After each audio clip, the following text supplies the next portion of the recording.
সময় যত গড়াচ্ছে বিএনপি ও জামাতের মধ্যে ভোটের লড়াই ততই জমে উঠেছে। কিছুদিন আগেও যে জামাতকে কেউ বিবেচনায় নেয়নি, সেই দলটি এখন বিএনপির জন্য মাথা ব্যথার কারণ। নানা জরিপে বেরিয়ে আসছে জামাত ও বিএনপির অবস্থানের ব্যবধান প্রায় সমানে সমান। বর্তমানে পরিস্থিতি নির্বাচনী কৌশলে জামাতের কাছে হেরে যাচ্ছে তিনবারের রাষ্ট্রীয় ক্ষমতায় থাকা দলটি। বিশ্লেষকরা এর পেছনে ৮টি কারণ চিহ্নিত করেছেন। দুই দলের মাঠের চিত্র পুরোপুরি ভিন্ন।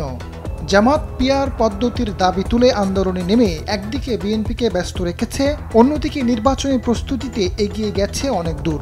সবকটি নির্বাচনী আসনে প্রার্থীর নাম ঘোষণা করেছে দলটি।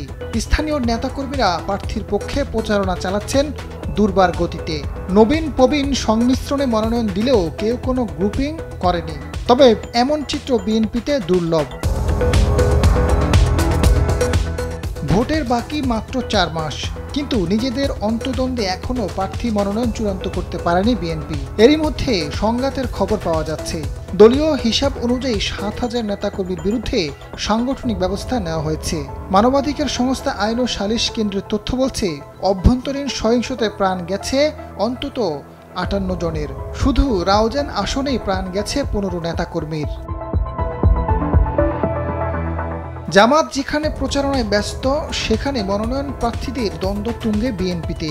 ব্রাহ্মণবাড়িয়ার ২ আসনে রুমিন ফারহানাকে বহিরাগত আখ্যা দিয়েছে স্থানীয় বিএনপি নেতাকর্মীরা। তাকে ঠেকাতে একজোট হয়েছে ৭ মনোনয়ন প্রত্যাশী। দলটির গুলশান কার্যালয়ে ডেকেও প্রার্থীদের বোঝানো যাচ্ছে না। আওয়ামী লীগের দমন নিপীড়নের কারণে বিএনপি নিয়মিত সম্মেলন করতে পারেনি।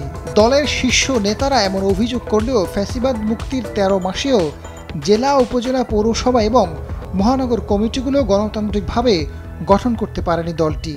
অথচ জামাত নীরবে সাংগঠনিক কাঠামো শক্ত করছে। বিএনপির সবচেয়ে বড় সংকট হচ্ছে নেতৃত্বে। ফেব্রুয়ারিতে নির্বাচন, অথচ দলটির ভারপ্রাপ্ত চেয়ারম্যান এখনও লন্ডনে রয়েছেন। বেগম খালেদা জিয়া অসুস্থ। মাঠে শক্তিশালী বিকল্প নেতৃত্ব দৃশ্যমান নয়। জনগণের মধ্যে প্রশ্ন, যে দলের নেতা এখনও দেশে আসার সাহস পায় না, তারা ক্ষমতায় গেলে দেশের নেতৃত্ব দেবে কিভাবে? ফলে এখানে বিএনপি ভরসা হারাচ্ছে। নির্বাচনে মিত্রদের ১০০ আসন ছেড়ে দেওয়ার কথা বলছে বিএনপি। যেসব আসন সহযোগীদের ছেড়ে দেওয়ার কথা ভাবছে, সেখানে নিজেদের নেতাদের সামলাতেই পারছে না। স্থানীয় বিএনপির নেতারা এতটাই বেপরোয়া হয়ে উঠেছে যে সম্প্রতি এক সহযোগী অভিযোগ করেছেন, নিজের এলাকায় সমাবেশ করতে গেলেও লন্ডনে ফোন করে অনুমতি নিতে হচ্ছে। এবার নারী ভোটারদের টার্গেট করেছে জামাত। দলটির মহিলা বিভাগের কর্মীরা ইতিমধ্যে ঘরে ঘরে প্রচার চালাচ্ছেন।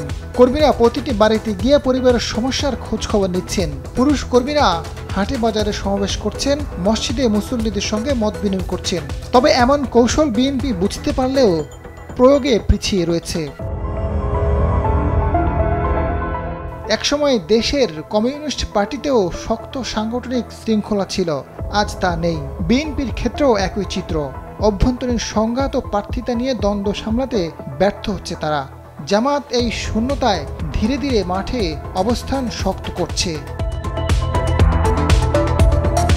আজাদ ফারুক, সময়ের আলো।